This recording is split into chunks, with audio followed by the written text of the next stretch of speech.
ಯಾರಾದರೂ ಬಹಳ ಜೋರಾಗಿ ಮಾತನಾಡುತ್ತಿದ್ದರೆ ನಾವು ಅವರಿಗೆ ಹೇಳುತ್ತೇವೆ, ಜೋರಾಗಿ ಮಾತನಾಡಬೇಡಿ, ನಿಧಾನವಾಗಿ ಮಾತನಾಡಿ, ಮಧುರವಾಗಿ ಮಾತನಾಡಿ ಎಂದು.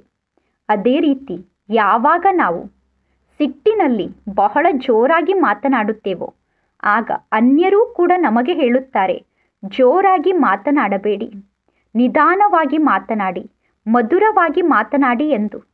ಆಗ ನಾವು ಹೇಳುತ್ತೇವೆ, ನಾನು ಸಿಟ್ಟಿನಲ್ಲಿ ಜೋರಾಗಿ ಮಾತನಾಡುತ್ತಿಲ್ಲ, ಆದರೆ ನಾನು ಏನು ಮಾಡಲಿ? ನನಗೆ ಜೋರಾಗಿ ಮಾತನಾಡುವಂತಹ ಅಭ್ಯಾಸ ಆಗಿಬಿಟ್ಟಿದೆ.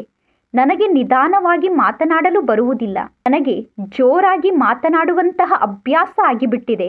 ನನಗೆ ನಿಧಾನವಾಗಿ ಮಾತನಾಡಲು ಸಾಧ್ಯ ಇಲ್ಲ ಎಂದು ನಾವು ಹೇಳುತ್ತೇವೆ. ಆದರೆ ವರ್ತಮಾನ ಸಮಯದಲ್ಲಿ ವಿಜ್ಞಾನದ ಸಾಧನ ಆದಂತಹ ಟಿವಿ, ಮೊಬೈಲ್, ರೇಡಿಯೋವನ್ನು ನಾವು ಬಳಸುತ್ತೇವೆ. ನಾವು ಬಯಸಿದಾಗ ಟಿವಿಯ ಸೌಂಡನ್ನು ನಾವು ಹೆಚ್ಚಿಸುತ್ತೇವೆ, ಅಂದರೆ ಟಿವಿಯ ವ್ಯಾಲ್ಯೂಮನ್ನು ರೈಸ್ ಮಾಡುತ್ತೇವೆ. ನಾವು ಬಯಸಿದಾಗ ನಾವು ಟಿವಿಯ ವ್ಯಾಲ್ಯೂಮನ್ನು ಕಡಿಮೆ ಮಾಡುತ್ತೇವೆ.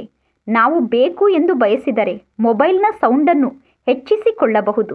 ಬೇಡ ಎಂದು ಬಯಸಿದರೆ ಮೊಬೈಲ್ನ ಸೌಂಡನ್ನು ಕಡಿಮೆ ಮಾಡಬಹುದು. ಅಂದರೆ ಟಿವಿ, ಮೊಬೈಲ್, ರೇಡಿಯೋದ ವ್ಯಾಲ್ಯೂಮನ್ನು ಜಾಸ್ತಿ ಮಾಡುವುದು ಮತ್ತು ಕಡಿಮೆ ಮಾಡುವುದು ನಮ್ಮ ಕೈಯಲ್ಲಿ ಇದೆ. ಏಕೆಂದರೆ ಇದೆಲ್ಲ ಮಾನವನ ರಚನೆಯಾಗಿದೆ. ನಮ್ಮ ರಚನೆಯಾದಂತಹ ರೇಡಿಯೋ, ಮೊಬೈಲ್, ಟಿವಿ ನಮ್ಮ ಕಂಟ್ರೋಲ್ನಲ್ಲಿ ಇದೆ ಅಂದ ಮೇಲೆ ಈ ಕಣ್ಣು, ಈ ಬಾಯಿ, ಈ ಕಿವಿ ಎಲ್ಲ ನನ್ನ ಕಂಟ್ರೋಲ್ನಲ್ಲಿ ಇರಬೇಕು. ಅಂದರೆ ನಾನು ಬಯಸಿದರೆ ನನಗೆ ಜೋರಾಗಿ ಮಾತನಾಡಲು ಸಾಧ್ಯ ಆಗಬೇಕು.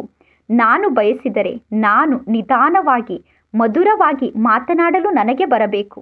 ಏಕೆಂದರೆ ಹೇಗೆ ವಿಜ್ಞಾನದ ಶಕ್ತಿಯ ಮೂಲಕ ನಾವು ಟಿವಿ ಮತ್ತು ರೇಡಿಯೋದ ವ್ಯಾಲ್ಯೂಮನ್ನು ಹೆಚ್ಚಿಸುತ್ತೇವೆ ಅಥವಾ ಕಡಿಮೆ ಮಾಡುತ್ತೇವೆ, ಅದೇ ರೀತಿ ನಮ್ಮ ಬಳಿ ಶಾಂತಿಯ ಶಕ್ತಿ ಇದೆ, ಮನಸ್ಸಿನ ಶಕ್ತಿ ಇದೆ.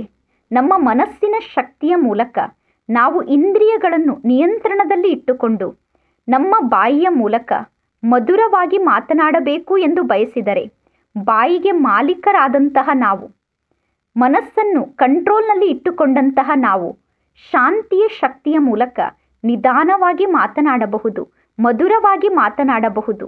ಏಕೆಂದರೆ ನಮ್ಮ ಬಾಯಿ ನಮ್ಮ ಕಂಟ್ರೋಲ್ನಲ್ಲಿ ಇದೆ. ನಾನು ಆತ್ಮ ಈ ಬಾಯಿಗೆ ಮಾಲೀಕನಾಗಿದ್ದೇನೆ. ನಾನು ಬೇಕಾದರೆ ಜೋರಾಗಿ ಮಾತನಾಡಬಹುದು, ನಾನು ಬೇಕಾದರೆ ಮಧುರವಾಗಿ, ನಿಧಾನವಾಗಿ ಮಾತನಾಡಬಹುದು. ನಾನು ಹೇಗೆ ಮಾತನಾಡಬೇಕು ಎಂದು ಬಯಸುತ್ತೇನೋ ಆ ರೀತಿ ಮಾತನಾಡುವಂತಹ ಶಕ್ತಿ ನನ್ನ ಮನಸ್ಸಿನಲ್ಲಿ ಇದೆ. ನಮ್ಮ ಸಮ್ಮುಖಕ್ಕೆ ಯಾರಾದರೂ ದೊಡ್ಡ ವ್ಯಕ್ತಿಗಳು ಬಂದರೆ ತಕ್ಷಣ ನಾವು ನಿಧಾನವಾಗಿ, ಮಧುರವಾಗಿ ಮಾತನಾಡುತ್ತೇವೆ. ಅದೇ ಯಾವುದೋ ಒಬ್ಬ ಸಣ್ಣ ವ್ಯಕ್ತಿ ಬಂದರೆ ನಾವು ಬಹಳ ಜೋರಾಗಿ ಮಾತನಾಡುತ್ತೇವೆ.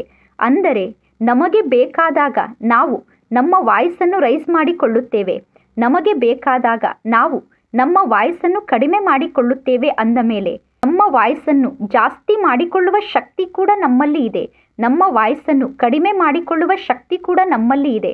ಆದ್ದರಿಂದ ನಾವು ನಿಧಾನವಾಗಿ ಮಾತನಾಡಬೇಕು, ಮಧುರವಾಗಿ ಮಾತನಾಡಬೇಕು. ನಮ್ಮ ಶಬ್ದ ಹೇಗಿರಬೇಕು ಅಂದರೆ, ನಮ್ಮ ಶಬ್ದವನ್ನು ಕೇಳಿದಂತಹ ಅನ್ಯರು ಇನ್ನೊಮ್ಮೆ ನಮ್ಮ ಮಾತನ್ನು ಕೇಳಬೇಕು ಎಂದು ಚಡಪಡಿಸಬೇಕು.